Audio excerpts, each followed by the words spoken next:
very much. And I want to bring in now Scott Wood, Deputy Robert Bates' attorney. Scott, I know you were with us last night, and I appreciate your coming back to talk to us. So he's been referred to by your colleague. They say some people are painting your client in a bad and sinister light. Let me just ask you about this fundamental question, though, because you heard Ryan Young laying out that he's bought cars, he donated to the sheriff's re-election campaign.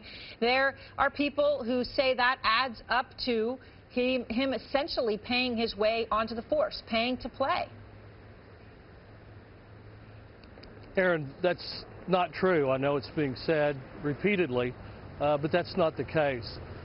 Deputy Bates had all the requisite training and experience. I think I had mentioned last night that he'd been involved in over 100 of these types of operations. And if you look at the layout of where they were, when this gun buy goes down, he's over 1/3 of a mile away from that location. So let me just ask you, though, because of the things we know about Bates' past and his training do raise some questions. As you point out, he had training. However, he had only briefly worked for the Tulsa Police Department as an officer. That was back in 1964, so 1 year back in the mid-1960s. And really, his expertise, obviously, his success was as an insurance company executive. But then, again, in 2012, he was the man who chaired the re-election campaign for the Tulsa sheriff. So he was the chair of that campaign. When you look at that again, it does raise the questions of whether he really was qualified to be involved in this operation, which was a dangerous undercover sting operation which involved a weapon transfer.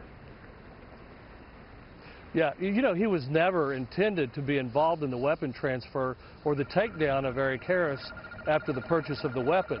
His job was to leave that gas station where he was, 1/3 of the mile to the north, and proceed over to the apartment complex where a search warrant was going to be served. He served as a scribe.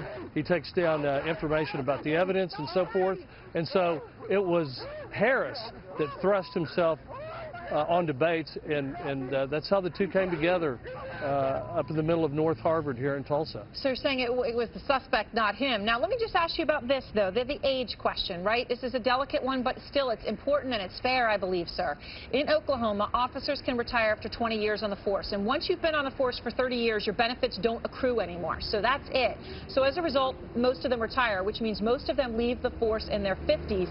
Even here in New York City, the biggest police force in the country, almost all the officers retire in their 50s. We were able to confirm today. This is the way it is in this country. Bates was 73 years old. The victim's family says they don't believe it was reasonable for a 73-year-old to be involved in this type of work, to be wielding a weapon. Isn't this a fair question as to whether Bates was too old to have that gun on the street? You know, I think what you really have to do is look at people on an individual basis. I know in the last couple of months I've seen 2 news stories where police officers that were in their 80s retired. I think a San Francisco officer was 81, obviously was not out in the field. But the pension aspect of it, I mean, all of this time is donated. That has nothing to do with it. This has to do with Bob Bates wanting to be a part of this community and do something good. And that's what his intention has always been. Does being a reserve prohibit you from donating to a sheriff's campaign fund? They've known each other for years and years. But the bottom line is he'd been doing this role with the task force for quite some time. And if you'll talk to any SWAT officers or people that serve search warrants together on a regular basis, if they have a weak link in their chain, they're the first ones to say something about it. Everybody's life is at stake. All right. Thank you very much, Scott Wood, as we said, the attorney for Deputy Robert Bates.